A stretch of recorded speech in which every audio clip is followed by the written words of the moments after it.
New Durga jewellers Sirsa.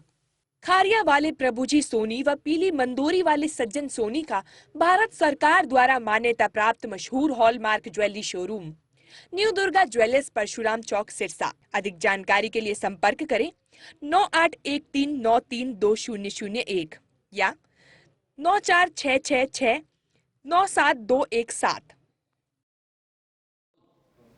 नमस्कार, मैं हूं प्रमोद और आप देखना शुरू कर चुके हैं दी सड़कनामा.com। हरियाणा में विधानसभा चुनाव की आहट शुरू हो गई है और पिछले दिनों एक खबर आई कि क्या भारतीय जनता पार्टी सिरसा लोकसभा क्षेत्र के जो 9 विधानसभा क्षेत्र हैं उनमें अपने चेहरे बदलने जा रही है। आज इस वीडियो में इसी बात पर चर्चा करेंगे। हम आपको बता दें कि भारतीय जनता पार्टी की माइक्रो मैनेजमेंट शुरू हो गई है और हर विधानसभा क्षेत्र पे, चाहे वो बीजेपी के पास है या नहीं है, हर विधानसभा क्षेत्र पर सर्वे है वो शुरू कर दिया है और कौन जिताऊ उम्मीदवार होगा उस पर चर्चा है अब होनी शुरू हो गई है। सिरसा लोकसभा क्षेत्र की बात करें तो 2019 में 9 विधानसभा क्षेत्रों में सिर्फ 2 सीटें ही भारतीय जनता पार्टी को मिली, जिनमें से फतेहाबाद और रतिया। अब भारतीय जनता पार्टी 2024 के चुनाव में सिरसा लोकसभा क्षेत्र के जो 9 विधानसभा क्षेत्र हैं जिनमें से 5 सीटें सिरसा की हैं, 3 सीटें फतेहाबाद की है और 1 सीट जींद की है। इन सभी 9 सीटों पर अपने उम्मीदवार बदलने जा रही है। ये चर्चा है वो चल रही है और हम आपको बता दें कि अधिकतर सीटों पर तो उम्मीदवार बदले ही जाएंगे, क्योंकि सबसे पहले हम चर्चा कर लेते हैं सिरसा की सीट पर। सिरसा की सीट पर 2019 का चुनाव प्रदीप रातुसरिया ने लड़ा और इस बार भारतीय जनता पार्टी यहां पर नया चेहरा तलाश रही है और चर्चा ये भी चल रही है कि भारतीय जनता पार्टी सिरसा में इस बार कांडा बंधुओं पर भी दांव खेल सकती है। इसके साथ साथ चाहे हम बात कर लें रानिया विधानसभा क्षेत्र की, तो रानिया में 2019 का चुनाव इनेलो से बीजेपी में आए रामचंद्र कंबोज ने लड़ा था और रामचंद्र कंबोज है वो अपना जादू रानिया विधानसभा क्षेत्र में नहीं दिखा पाए। यहाँ से निर्दलीय विधायक चौधरी रणजीत सिंह चौटाला जीते और अब चूंकि चौधरी रणजीत सिंह चौटाला बीजेपी में हैं, वो रानिया विधानसभा सीट से अपनी दावेदारी जता रही है और लग रहा है कि रानिया विधानसभा क्षेत्र से बीजेपी के उम्मीदवार चौधरी रणजीत सिंह चौटाला ही होंगे।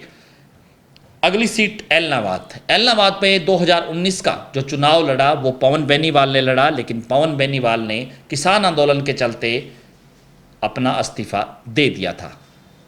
पवन बेनीवाल 2019 में चुनाव हारे, यहाँ से अभय सिंह चौटाला है वो चुनाव जीते और अभय सिंह चौटाला ने चूंकि किसान आंदोलन के चलते इस्तीफा दिया था, उसके बाद यहाँ पर भारतीय जनता पार्टी ने गोविंद कांडा को, एक नए नवेले उम्मीदवार को यहाँ से चुनाव लड़वाया था, क्योंकि अभय सिंह चौटाला के सामने कोई चुनाव लड़ने के लिए तैयार नहीं था। ये चर्चा थी। गोविंद कांडा ने यहाँ पर बेहतरीन प्रदर्शन किया, बिल्कुल चुनाव है वो नज़दीक जाकर के गोविंद कांडा हार गए और ये इस बात की हैरानी सभी लोगों को हुई कि गोविंद कांडा को इतने वोट एलनाबाद में कैसे मिल गए। खैर, अभय सिंह चौटाला है वो फिर से विधायक बन गए और अब लग रहा है कि यहाँ से मीनू बेनीवाल ने बीजेपी में एंट्री मारी है। अब लग रहा है कि मीनू बेनीवाल है वो भारतीय जनता पार्टी के एलनाबाद से उम्मीदवार हो सकते हैं। बात करें डबवाली की, डबवाली में 2019 का चुनाव है वो आदित्य चौटाला ने लड़ा, 2014 का चुनाव देव कुमार शर्मा ने लड़ा। दोनों ही उम्मीदवार चुनाव नहीं जीत पाए। हालांकि आदित्य ने मुकाबला दिया और यहाँ से कांग्रेस के अमित सिहाग वो चुनाव जीते। इस बार भारतीय जनता पार्टी, क्योंकि आदित्य चौटाला ने अपनी ही पार्टी के खिलाफ मुखर होकर के पिछले दिनों एक बयान दिया था। उन्होंने कहा था कि अधिकारी हैं वो मनमानी कर रहे हैं। उन्होंने सिरसा पुलिस पे सवाल उठाए और ये कहा कि जो शिकायत करता है उनके खिलाफ ही केस दर्ज किए जाते हैं। उन्होंने ये कहा कि अगर बदलाव नहीं हुआ तो फिर लोग हैं वो रड़क निकाल देंगे और ये कहते हुए उन्होंने ये बात कही मीडिया में कि डीसी और एसपी को टिकट दे देना चाहिए ताकि पता चल जाए। यानी कि सीधे सीधे तौर पर ये लग रहा है कि आदित्य चौटाला बीजेपी के ही खिलाफ बोल रहे हैं। इस परिस्थिति में हालांकि बीजेपी ने एक बार की मामला शांत कर दिया है, लेकिन लग नहीं रहा कि आदित्य चौटाला बीजेपी से डबवाली के उम्मीदवार होंगे। यहां पर भारतीय जनता पार्टी नया चेहरा तलाश कर रही है, यानी कि सीधे तौर पे यहां पर भी उम्मीदवार बदलने के मूड में भारतीय जनता पार्टी दिख रही है। हालांकि आदित्य चौटाला है वो मजबूत उम्मीदवार हैं बीजेपी के, लेकिन भारतीय जनता पार्टी की जो चर्चाएं हैं उसमें आदित्य चौटाला का टिकट है वो कटना लगभग तय माना जा रहा है। इसके साथ साथ चाहे हम बात करें कालांवाली की, तो कालांवाली से चूँकि 2019 का चुनाव है वो बलकौर सिंह ने लड़ा था। बलकौर सिंह शिरोमणि अकाली दल में थे, विधायक रहे हैं, और बलकौर सिंह हैं वो बीजेपी से चुनाव लड़े। हालांकि राजेंद्र देशुजोधा का टिकट काटा गया था और बलकौर सिंह है वो तीसरे नंबर पे रहे। बलकौर सिंह जीत नहीं दर्ज कर पाए और अब राजेंद्र सिंह देशुजोधा ने घर वापसी कर ली है। ये माना जा रहा है कि राजेंद्र सिंह देशुजोधा अब 2024 के चुनाव में कालांवाली से बीजेपी के प्रत्याशी होंगे, यानी कि बलकौर सिंह का टिकट कट गया है। इसके साथ साथ हम बता दें, फतेहाबाद की बात करें, फतेहाबाद में भारतीय जनता पार्टी के उम्मीदवार थे 2019 में दुड़ाराम, और दुड़ाराम चुनाव जीते। रतिया और फतेहाबाद, रतिया से लक्ष्मण नापा जीते और फतेहाबाद से दुड़ाराम जीते। ये 2 सीटें ही बीजेपी के पास आई थी, और अब ये लग रहा है क्योंकि दुड़ाराम चुनाव को लेकर के भी भारतीय जनता पार्टी यहाँ से नया चेहरा तलाश कर रही है। कौन चेहरा हो सकता है? भारत भूषण मिड्डा का नाम चल रहा है और वेद फूला का नाम चल रहा है, यानी कि दुड़ाराम का भी पत्ता साफ हो सकता है, उनका टिकट कट सकता है। वहीं हम बात कर ले रतिया की, तो रतिया से लक्ष्मण नापा हैं, बीजेपी के मजबूत उम्मीदवार हैं, लेकिन सुनीता दुग्गल की भी नज़र इस सीट पर बनी हुई है। सुनीता दुग्गल ने 2014 का चुनाव यहाँ से लड़ा था और मात्र करीब 600 वोटों से वो चुनाव हार गई थी, यानी कि ये लग रहा है कि रतिया से एक बार फिर सुनीता दुग्गल को उम्मीदवार बनाया जा सकता है। बात कर ले टोहाना की, तो टोहाना से 2019 का चुनाव है वो सुभाष बराला ने लड़ा। सुभाष बराला बुरी तरह से चुनाव हार गए। भारतीय जनता पार्टी ने उनको राज्यसभा में भेज दिया है। यहाँ से देवेंद्र बबली है वो चुनाव जीते।